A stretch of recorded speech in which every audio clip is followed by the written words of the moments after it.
জুলাই জাতীয় সনদ নিয়ে দীর্ঘদিনের বিতর্কের মাঝেই অবশেষে দলের অবস্থান পরিষ্কার করেছেন স্বরাষ্ট্রমন্ত্রী ও বিএনপির স্থায়ী কমিটির সদস্য সালাহউদ্দিন আহমদ। তিনি স্পষ্ট ভাষায় জানিয়েছেন, জুলাই জাতীয় সনদের প্রতিটি শব্দ ও অক্ষর বিএনপি হৃদয়ে ধারণ করে এবং তা বাস্তবায়নে দল অঙ্গীকারবদ্ধ।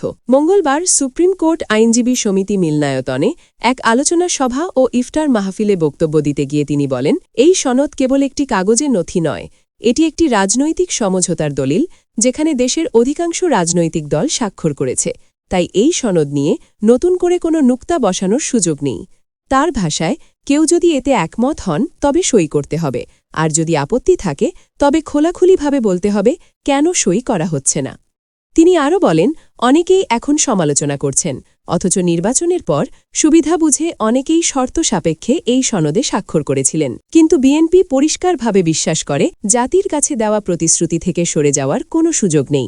একই সঙ্গে সালাহউদ্দিন আহমদ জানান, শুধু জুলাই জাতীয় সনদই নয়, বিএনপি জনগণের কাছে যে নির্বাচনী ইশতেহার নিয়ে যায় এবং জনগণের ম্যান্ডেট পায়, সেসব প্রতিশ্রুতিও বাস্তবায়ন করা হবে। জনগণের আস্থা রক্ষা করাই তাদের রাজনৈতিক অঙ্গীকার। এদিকে সংবিধান সংস্কার পরিষদের সদস্যদের শপথ গ্রহণ নিয়ে চলমান আইনি প্রশ্ন নিয়েও কথা বলেন তিনি। তার মতে, গণভোটের রায়কে সম্মান জানাতে হলে বিষয়টি আগে জাতীয় সংসদে যেতে হবে এবং সেখানে আলোচনা ও আইন প্রণয়নের মাধ্যমে তা সংবিধানে অন্তর্ভুক্ত করতে হবে। শপথের ধরন বা কে শপথ পড়াবেন, এসব বিষয়েও সংবিধানের তৃতীয় তফসিলে নির্ধারিত থাকা জরুরি। তবে বর্তমানে যে প্রক্রিয়ায় এসব করা হয়েছে তা আইনসম্মত কিনা সেটি নির্ধারণ করার দায়িত্ব সুপ্রিম কোর্টের বলেও মন্তব্য করেন স্বরাষ্ট্রমন্ত্রী।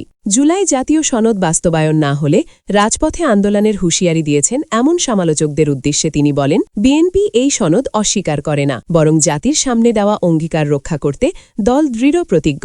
অনুষ্ঠানে আইনজীবী সমাজের প্রতিনিধিরা দেশের বর্তমান পরিস্থিতিতে গণতন্ত্র, আইনের শাসন ও মানবাধিকার রক্ষায় বিচার বিভাগের গুরুত্বপূর্ণ ভূমিকার উপর জোর দেন। একই সঙ্গে তারা আশা প্রকাশ করেন, রাষ্ট্র পরিচালনায় আইনের শাসন ও সুশাসন প্রতিষ্ঠায় সরকার কার্যকর পদক্ষেপ